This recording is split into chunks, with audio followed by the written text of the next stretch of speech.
My name is Moon Petria, and as you can see by the thumbnail, yeah, I'm weird.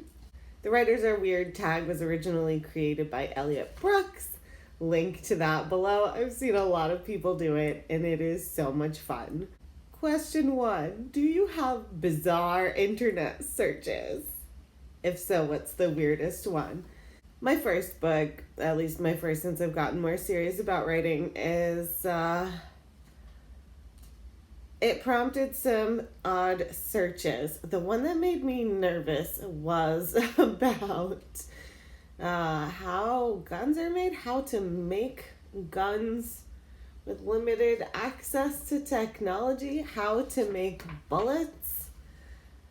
Thinking this does not look very good on my search history, but the one that was the most fun was how fast do dragons fly. And after you get through the Game of Thrones stuff, there are some hardcore people discussing maps of Alagasia and how long it took Aragon to get from one point to another, and totally fantastic. So for every search that you can come up with, there are amazing people online who have thought deeply about the topic. In my most recent book, it is partially set in a sort of Victorian-inspired steampunk world, and I did a lot of when was this invented, including hypodermic syringes and condoms, longer ago than you might think. Question 2. Do you write people you know and dislike into your story as villains or dumb people to kill off? So maybe I'm too much of a rosy idealist or something. I had a really hard time thinking of any people that I know and dislike. Or maybe I'm just so harsh that I dismiss them instantly and no longer care. So I would say I have thought about relationship dynamics or flaws, complicated things about people, based on not people I dislike, but people that I care enough about to pay attention to, but who have troubling tendencies or qualities. So, not to make villains or dumb people, but to make characters with depth or character dynamics that are complicated. 3, does personal hygiene sometimes come second to writing? So I brush my teeth a lot, so not in that way. But I have a ton of hair. My hair just goes on. And so it can take a while to brush it. I also have a lot of children. So the time to take a shower can be quite limited. I have definitely showered without brushing my hair and then just put it up in a bun. I let it down at bedtime and slept on it, and then tried to deal with the tangled mess the next day. So hair brushing, that is a thing that at least during Nano there were a few days where I had to cope with the aftermath of some hair brushing neglect. Question 4, do you go on baby naming websites to help you name your characters? Yes. Usually the Social Security Administration website. So this is strictly American data, although I have found some good data for England at points in history elsewhere. But the Social Security Administration website is amazing because you can look up a name and see a chart of its popularity over time, or you can look up a year and see the top 1,000 names in order, boys or girls, for that year. And it goes back all the way to, I think, 1879. So that was great for my Victorian-inspired world. I looked up names from 1890, and my main character ended up named Mabel.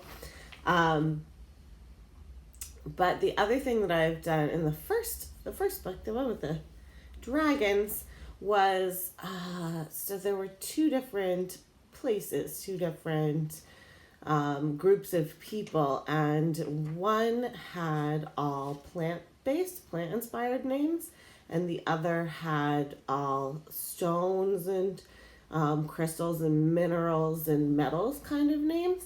And so I did a lot of looking those things up separate from name specific.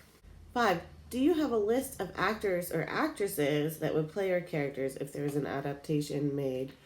I struggled mightily with casting 3 of my main characters when I did the work in progress tag almost a year ago.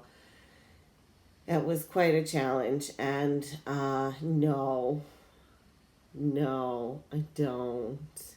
I also find it super weird that in most movies and television, the people that play teenagers are, 25 or so. I have a hard time with that, or with coming up with actors who are actually, the age of YA characters. And then I'm hopelessly out of date, and I'm like, oh, this person is young, and I'm like, that was 12 years ago. Yeah. 6. Have you ever stared at a stranger because they looked like one of your characters? I don't think so. I hope not. I would not like to get caught staring at strangers.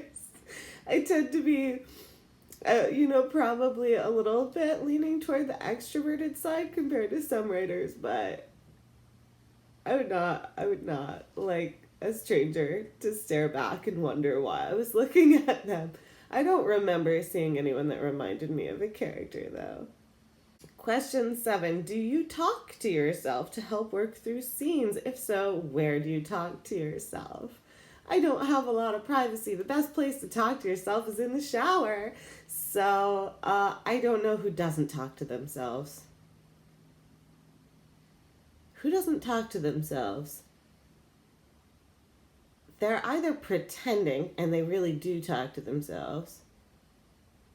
They are not realizing that they talk to themselves and are telling you what they think is the truth, but they are mistaken. Or their brain works in a way that I don't understand. So yes, definitely talk to myself. Usually in fragments, though, because it's all already in my head. I don't have, lengthy, coherent conversations with myself. Cats are good to talk to as well. Question 8. While writing, do you make the expressions your characters are making? Sometimes, for sure, I do when I'm trying to figure out how to describe, what happens to a face when it is frowning or looking concerned or confused or whatever. I will scrunch my face all up. Absolutely. Question 9. Do you ever practice answering interview questions in case you make it big? No, I don't think I do. But I definitely practice YouTube videos or just being able to talk about stuff. I think most people do the same kind of talking to ourselves, though, which is rehashing arguments that we feel we didn't get our say in enough. We didn't get the last word. We have a better retort now. But no interview questions. That could be fun, though. Maybe that should be a tag. Answer interview questions as though you're already famous. Question 10. Do you have a soundtrack and or playlist for your book or scenes from your book? No. I don't listen to music while I write. I don't listen to music as much as most people do. I find it takes up a lot of my mental space, and I couldn't possibly put music to anything that I have written. No, not at all. Which is why I write and I don't make movies, I guess. So that was the Writers Are Weird tag, and I had a lot of fun with it. I would love to hear your answers to any of these questions. Leave them in the comments. The questions are all in the description in case any of you would like to do this video. If you do, or if you have already done it, let me know in the comments so I can go watch yours. And until next time, I'm Moon Petrie. Keep being weird.